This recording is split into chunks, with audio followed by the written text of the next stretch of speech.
Ticket എടുക്കണം. അഡൽട്ടിന് 50 രൂപയും ചൈൽഡിന് 30 രൂപയാണ് ടിക്കറ്റിൻ്റെ ചാർജ് വരുന്നത്.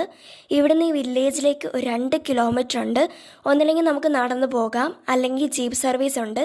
ഞങ്ങൾ ജീപ്പിനാണ് പോയത്.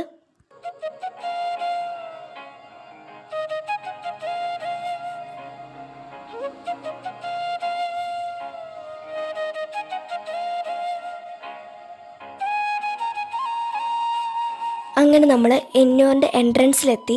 ഈ എൻട്രൻസിൽ നോക്കുമ്പോൾ തന്നെ നമുക്ക് നല്ലൊരു കിടിലൻ വ്യൂ ആണ് കാണാൻ കഴിയുന്നത്. അങ്ങനെ നമ്മൾ അകത്തേക്ക് കയറി. ഒരു ഉയർന്ന പ്രദേശത്താണ് ഇങ്ങനൊരു ട്രാവൽ വില്ലേജ് ഉണ്ടാക്കിയിട്ടുള്ളത്.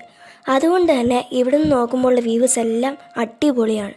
പിന്നെ നമ്മൾ നടന്ന് പോകുന്ന വഴിക്ക് ഈ ഒരു സ്റ്റാച്യു കണ്ടു.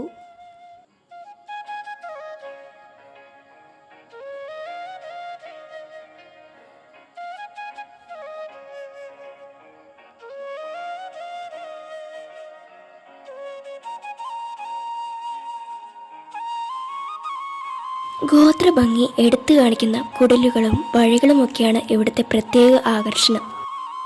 ഞങ്ങൾ പോയ സമയത്ത് നല്ല വെയിലായിരുന്നു, എന്നൊരു തണുത്ത കാറ്റ് വീശുന്നുമുണ്ടായിരുന്നു.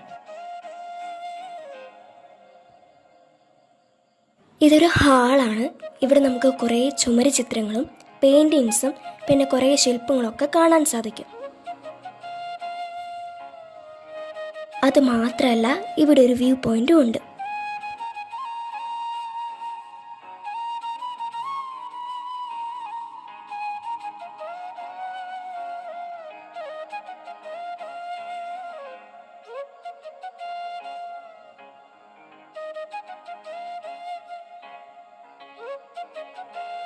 ഇതാണ് ട്രൈബ് മാർക്കറ്റ്.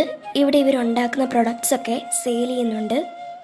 ഈ ഒരു സീസണിൽ ആരെങ്കിലും ഇവിടെ വരാൻ നോക്കുന്നുണ്ടെങ്കിൽ വൈകുന്നേരം സമയങ്ങളിൽ വരാൻ നോക്കുക. കാരണം ഉച്ചയ്ക്ക് വന്നു കഴിഞ്ഞാൽ വെയിലും അതിൻ്റെ ചൂടും ഒക്കെ കൊണ്ട് നമുക്ക് നടക്കാൻ തന്നെ ഭയങ്കര ബുദ്ധിമുട്ടാണ്. വൈകുന്നേരങ്ങളിൽ കോടയൊക്കെ ഇറങ്ങി നല്ല ഭംഗിയായിരിക്കും കാണാൻ. അത് മാത്രമല്ല, നടക്കാനും നല്ല സുഖമായിരിക്കും. ഇവിടെ കാണുന്ന കുഞ്ഞു വീടുകളുണ്ടല്ലോ, അത് ട്രൈബൽ കോളനി റീക്രിയേറ്റ് ചെയ്തതാണ്. ആ വീടുകളിലേക്ക് പോകുന്ന വഴിയാണിത്.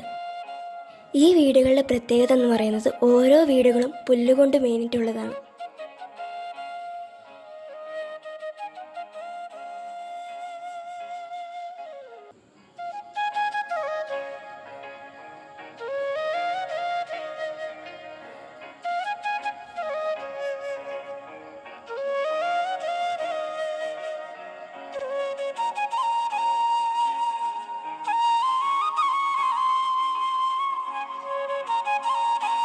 ഈ വീടുകളുടെ അകത്ത് കയറി കഴിയുമ്പോൾ ഭയങ്കര തണുപ്പായിട്ടുള്ളൊരു അറ്റ്മോസ്ഫിയറാണ്. ഈ AC-യിലൊക്കെ ഇരിക്കുമ്പോഴുള്ള ഒരു ഫീല്, വെയിലൊക്കെ കൊണ്ട് കയറി വരുമ്പോൾ ആ തണുപ്പിലിരിക്കാൻ ഒരു രസം.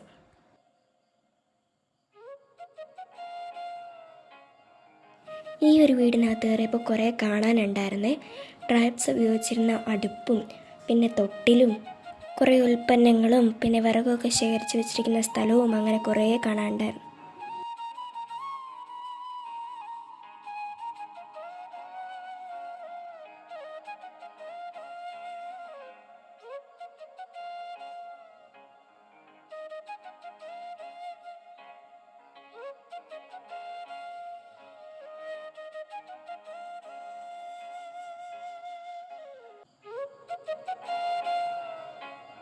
ശരിക്കും പറഞ്ഞാൽ ട്രൈബ്സിൻ്റെ ട്രഡീഷൻസോ അല്ലെങ്കിൽ ലൈഫ് സ്റ്റൈൽ ആയിക്കോട്ടെ, അതിനെക്കുറിച്ചൊക്കെ പഠിക്കാനുള്ളൊരു അവസരം കൂടെയാണ് ഈ യാത്ര.